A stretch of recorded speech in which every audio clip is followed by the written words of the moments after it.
산길에서 주워든 도토리 두 알. 한 알은 작고 보잘것없는 도토리, 한 알은 크고 윤나는 도토리. 나는 손바닥에 도토리 두 알을 바라본다. 너희도 필사적으로 경쟁했는가? 내가 더 크고 더 빛나는 존재라고. 땅바닥에 떨어질 때까지 싸웠는가? 진정 무엇이 더 중요한가? 크고 윤나는 도토리가 되는 것은 청설모나 멧돼지에게나 중요한 일. 삶에서 훨씬 더 중요한 건 참나무가 되는 것. 나는 작고 보잘것없는 도토리를 멀리 빈 숲으로 힘껏 던져주었다. 울지 마라. 너는 묻혀서 참나무가 되리니.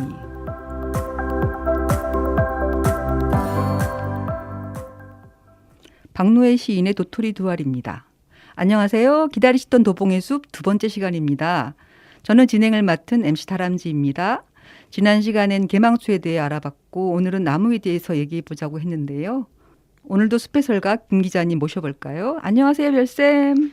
안녕하세요. 숲의 설가 반짝반짝 별 김 기자입니다. 쌤, 네. 지난번 개망초 방송 마치고 주변 반응이 어땠어요?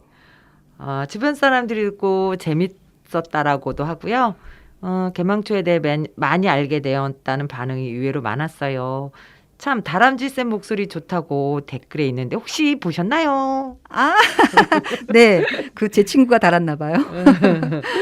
저도 싸움을 멈추고 서로 가지고 있던 안 좋은 감정을 풀어 없앤다는 꽃말이 오래 마음에 남았습니다. 시작할 때 읽어드린 시로 눈치채셨겠지만 오늘은 참나무에 대해 얘기해 보려고 합니다. 참나무는 열매 때문에 우리가 금방 알아보고 또 주변에 흔해서 친숙하게 느끼는 나무이긴 한데요. 쌤, 참나무는 어떤 나무인가요? 참나무 흔히 볼 수 있는 나무죠. 참나무란 종의 나무는 없어요. 참나무과에 속하는 6가지 종류의 나무들을 구별할 때 부르는 거를 참나무라고 부르고요. 여기서 참은 나무들 중에 재질이 좋고 진짜 나무란 뜻이랍니다. 공통적인 특징은 각도를 갖고 있고 열매가 달려 있는데요.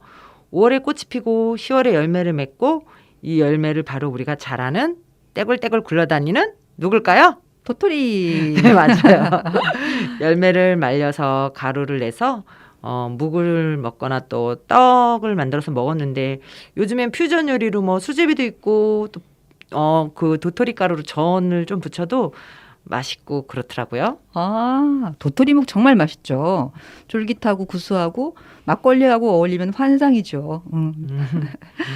그래서 우리가 알고 있는 도토리 나무가 총칭해서 참나무라고 부르는 거고요. 그 육형제 중에 도토리 나무를 그래서 6가지 종류로 육형제로 얘기하곤 해요. 네. 상수리나무, 갈참나무, 신갈나무, 떡갈나무, 굴참나무, 졸참나무 이렇게 사람들이 구분지어서 6가지 그래서 육형제라고도 부르곤 해요.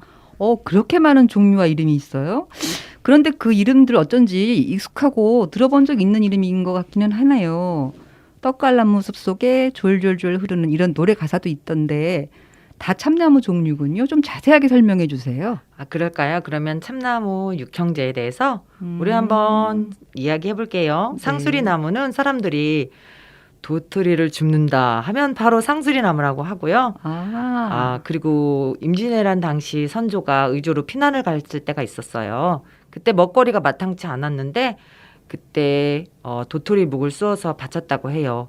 허기진 배에 먹었으니까 도토리 묵이 어땠을까요? 맛있었겠죠. 네, 그래서 항공을 해서도 자주 임금님이 찾으셨대요. 그래서 수라상에 올라가다 보니까 상수라라는 부르다가 상수리가 됐다고 하네요. 그래요? 네. 상수리. 그럼 갈참나무는요? 네, 갈참나무는 가을에 늦게까지 잎을 달고 있어서 가을 참나무라고 부르다가 갈참나무라는 이름을 갖게 됐고요. 주로 평지에서 자라고 그리고 갈참나무가 단풍이 되게 예쁘게 들어요. 그렇군요. 네. 신갈나무는요? 신갈나무는 산 정상 부근에서 자라는데요. 환경이 척박해도 서식 경쟁에서 경쟁이 적으니까 정상 부근에 숲을 형성하는 모습을 볼 수 있고요. 집신 밑바닥에 깔았었대요. 그래서 깔창에 사용하다가 신갈나무가 됐다고 하고요. 신갈. 네네.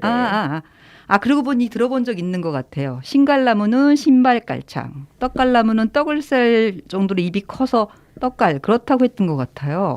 네. 떡갈나무 설명할게요. 떡갈나무는요, 예전에 떡을 찔 때 사이사이 넣어서 찌면 그 향이 떡에 배어들어서 더 떡도 맛있고 또 달라붙는 것도 막아주고요. 더운 날에 쉬 상하는 것도 그 막아주는 성분이 있다고 하네요. 아, 그렇군요. 그럼 굴참나무는요? 굴참나무라는 이름은 좀 낯설긴 한데요. 네. 굴참나무 나무 껍질이 두툼해서 껍질이 깊은 골이 있는데요. 경기지방 사투리로 골을 굴이라고도 한대요. 껍질이 굴이 팬 참나무라고 하다가 굴참나무로 불렸다고 하고요. 나무 껍질이 두툼해서 코르코르 채취하기도 좋다고 하네요. 아, 그러고 보니 알겠어요. 강원도 지방에 굴빛집이 있잖아요. 네. 굴참나무 껍질이 굴빛집 지붕에 많이 쓰인다고 하더라고요. 네네. 그럼 졸참나무는요? 졸참 같은 경우에는 왜 우리 장기판에서 장기를 줄 때 네. 그 쫄에서 따온 이름이라고 하거든요. 네. 그래서 근데 그 졸참나무 같은 경우에는 도토리가 떨어졌을 때 바로 먹을 수 있어서 굴밤이라고도 부른대요. 떫은 맛이 아마 적다고 하거든요. 졸참나무 기분 나쁘겠는데.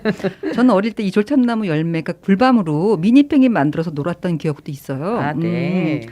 이렇게 다양한 종류가 있군요. 들어보니까 이름 하나하나가 되게 친숙하고 이름의 유래도 아주 재밌네요. 근데 이거를 어떻게 6가지를 어떻게 구분하죠? 참나무요. 육형제 그 모양이나 형태를 보고 구분할 수는 있는데요. 졸참나무, 갈참나무 같은 경우에는 1cm 이상의 그 잎자루가 있어갖고 잎자루가 전혀 없는 신갈나무와 떡갈나무가 구별이 되고요. 신갈나무와 떡갈나무 열매가 없으면 구별하기 쉽지 않은데 신갈나무 뒷면이 깨끗해요. 잎맥도 하얗고 선명하고요. 떡갈나무 같은 경우에는 뒷면의 모양이 갈색 털이 많아서 만져보면 느낌이 이렇게 뭐라지 털이 촉감이 느껴질 정도로 알 수 있고요. 그다음에 또 다른 종류 같은 경우는 까투리 모양으로 신갈나무 까투리는 좀 우둘둘한 비늘 조각 모양이어서 구분하곤 해요. 선생님 까투리라는 표현을 하시던데 도토리 열매 모자 같은 부분을 까투리라고 하나요? 까투리라고도 하고 저희 같은 경우에는 이제 각두라는 말을 쓰기도 해요. 좀 빵모자 쓴 것 같은 느낌이에요. 그렇죠? 네네 맞아요. 네. 그래서 꽃받침이 변해서 되었다고 하고요. 신갈나무는 빵모자를 쓴 것 같고 떡갈나무는 털모자를 쓴 것 같은 그런 느낌이지요. 네. 가을에 선생님 도토리 우리 주우러 많이 다니잖아요. 네네. 근데 그러면 안 된다는 프랜카드를 본 것 같아요. 네네. 불법인가요? 네, 제가 이쪽에서 좀 안타깝게 생각하는 건데 지금 숲에 가면 신갈 도토리가 굉장히 많이 떨어지고 있어요. 제일 먼저 떨어지는데 맛은 좀 덜한다고 하는데 진짜 뭐 숲에서 부스럭부스럭 소리가 나서 보면 어떤 야생동물이나 뭐 새들이 아니고 그 사람들이 도토리 줍는 모습을 제가 보거든요. 그러면 먹거리를 위해서 이제 우리가 이렇게 채취하던 예전의 풍습대로 지금도 줍는 거를 보는데 저도 그런 감정이 그렇게 내가 줍지 마세요라고 이렇게 안내 말을 하고 싶지만 서로 간에 그런 감정이 좀 안 좋게 교차하는 게 싫어서 그쵸? 그냥 살짝 도토리 멧돼지 먹이고 다람쥐나 야생동물이 먹어야 돼요 라고만 하고 그냥 지나가는데 조금 그런 부분들이 먹이가 좀 필요한 친구들한테 양보해줬으면 하는 그런 마음이 되게 간절해요. 그러고 보니까 그 멧돼지가 민가로 내려와서 농작물을 훼손했다는 방송도 심심치 않게 보이잖아요. 네. 그게 다 먹이가 부족해서 그런 걸 텐데 네네. 도토리 너무 많이 주우면 안 되겠네요. 네, 주변 분들 혹시 오늘 애청하시는 분 계시면 조금 숲에 양보해주고 또 더 많은 도토리가 자랄 수 있는 숲이 되려면 양보해주면 도토리에서 예쁜 새싹이 나와서 더 우리가 가서 활동할 때 좀 상쾌한 공기를 줄 수 있는 공간이 되지 않을까 싶어요. 그렇군요. 네. 여러분 너무 부지런히 도토리 주러 다니지 마세요. 다람쥐가 겨울 식량으로 도토리를 땅속에 묻어놓잖아요. 그런데 정작 다람쥐는 그 도토리 숨겨놓은 장소를 까먹는다는 얘기가 있어요. 이렇게 여기저기 숨겨놓은 도토리가 참나무 열매를 멀리 퍼뜨려서 숲을 울창하게 만드는 거겠죠. 그러니까 결국 다람쥐 건망증이 참나무 숲을 키운다는 얘기네요. 네, 맞아요. 오늘 참나무에 대한 얘기를 했는데 방송하신 소감이 어떠셨어요? 오늘은 좀 두 번째라서 그런지 좀 덜 떨렸고요. 음. 좀 형제가 도토리 형제가 많아서 헷갈릴 것 같은데 제가 노래를 한번 불러볼게요. 진짜요? 네. 맛전 도토리 상수리 나무 꾸르끔하게 굴참나무 떡부가 좋아하는 떡갈나무 제일 작은 쫄병나무 졸참나무 집신깔창 신갈나무. 네. 제가 오늘 이렇게 숲에 대해서 얘기했는데 저절로 신이 나거든요. 여기까지 우리 참나무 얘기 재밌으셨어요? 네, 재밌었어요. 정말 여러 가지 많이 배웠어요. 네. 늘 보던 나무와 열매였는데 쌤 얘기 듣고 나니까 다시 보게 되네요. 정말 재밌었습니다. 네. 오늘 반짝반짝 별 여기까지 도토리 얘기 나눠봤고요. 다음에는 또 선생님 뭘로 찾아온다 그랬죠? 우리 느티나무 얘기 한번 해볼까요? 네, 우리 네. 그러면 다음 시간에는 느티나무로 애청자 여러분 다시 찾아오겠습니다. 네. 얼마 전에 신갈나무 투쟁기라는 책을 재미있게 읽은 기억이 나요. 시간 되시면 한번 읽어보세요. 이 오늘 얘기한 참나무에 대한 얘기가 참 재미있게 써 있더라고요. 오늘은 쓰임새가 많고 참한 참나무과 육형제에 대한 얘기 나눠봤는데요. 재밌으셨나요? 다음에는 느티나무에 대한 얘기를 해보려고 합니다. 조금만 기다려주세요.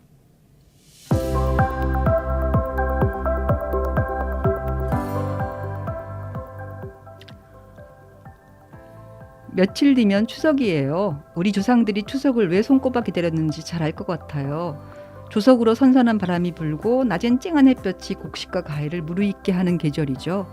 축축한 빨래도 바삭바삭 잘 마르고요. 우리 인생도 늘 이랬으면 좋겠어요. 그럼 우리 다음에 만나요. 지금까지 패널 김 기자, 진행 이영희, 제작의 은행나루 마을 방송국이었습니다. 감사합니다.